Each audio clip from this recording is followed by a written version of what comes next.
Today we're working on how do you get a small child set up. I strongly recommend that the teachers take the institute training through the Suzuki Association. They do a great job. A lot of these ideas are from those workshops.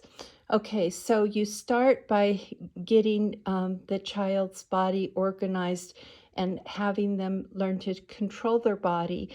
A foot chart really helps. So you draw their feet, and I'll just use my feet to show you. So rest position is also the position where we bow. We bend over and say 1, 2, 3, and then come up and smile. So 1, 2, 3, smile, or Happy Mrs. Hippopotamus works.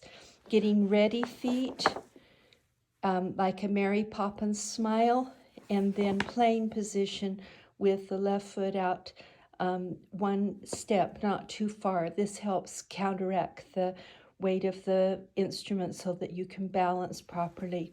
The kids like having their feet traced, and if you use the foot chart, it gives them a parameter of where they belong so that they are more disciplined and can focus. On the other hand, draw their hands.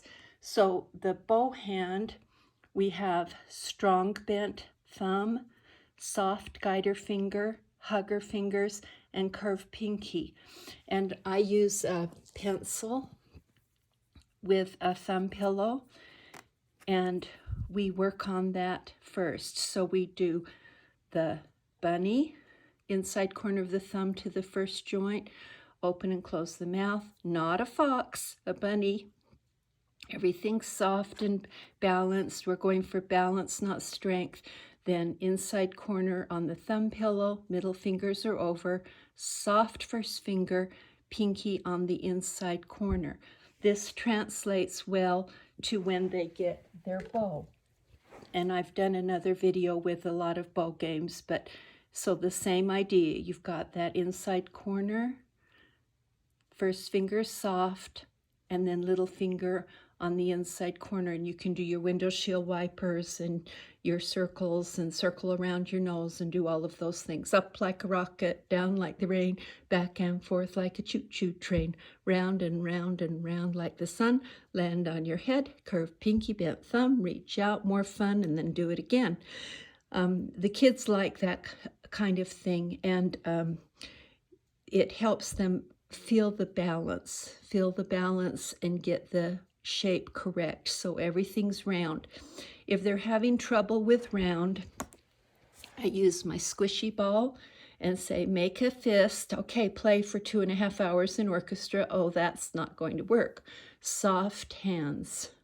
If they have little teeny hands, you can use a smaller toy, a squishy toy, but they get the shape when they use the toys. Okay, now for the violin hand, so what we've done is we've got our hand shape going here, and you just draw around their fingers.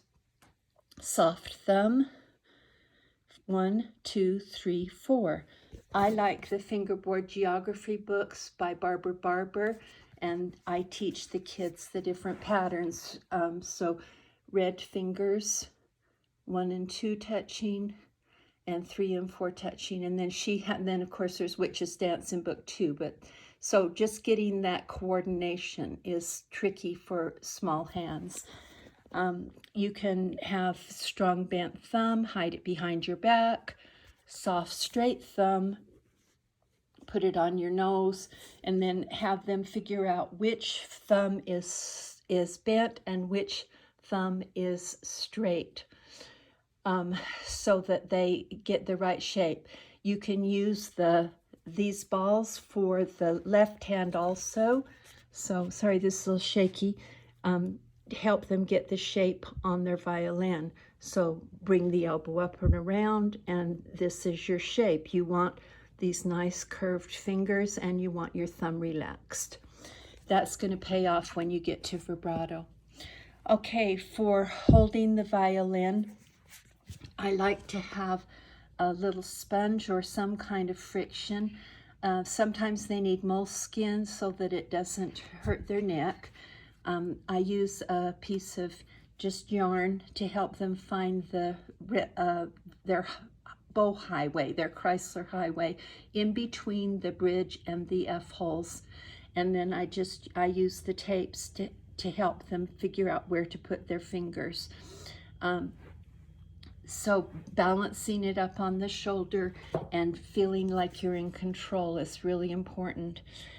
When a small child needs a little bit of break, you can use some simple percussion instruments. So this is a real rain stick, but you can make one by putting needles and saran wrap and then rice inside, and it still sounds cool. I've got, real wood blocks, but you can use chopsticks. They work fine. Magic wands are always good. Magic wands are helpful with bow games, with conducting, all kinds of things.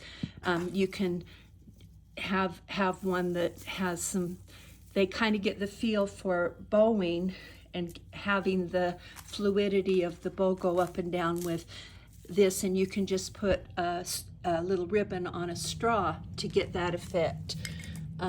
These are straight bow machines, so what we do is we put the bow inside and do our rhythms, Mississippi hot dog, and that helps open and close the elbow and the wrist.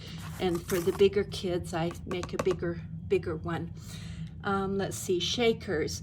You can get fancy shakers, or you can just put macaroni, rice, or corn and then have a good shaker. These are helpful for bravado exercises later, but you can do that. For drums, you can get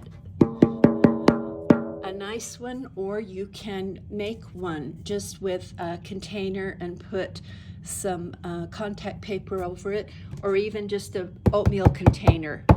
And you can go down the hall and do a rhythm, and then they can try to play the rhythm back to you. They get a kick out of that. For repetitions, I got this at one of the workshops and the kids like it, but you can use just a bead, a wire with beads on it, so that they do their repetitions and it's more fun. Something like the spider ring to help them remember to keep their left hand open is more fun than fussing at them about opening their hand. Just touch their hand with the spider or with a feather, and it's a lot more fun than being constantly told to open your hand. Anyway, I hope some of that helps you, and have fun teaching those beginners. It's such a joyful journey.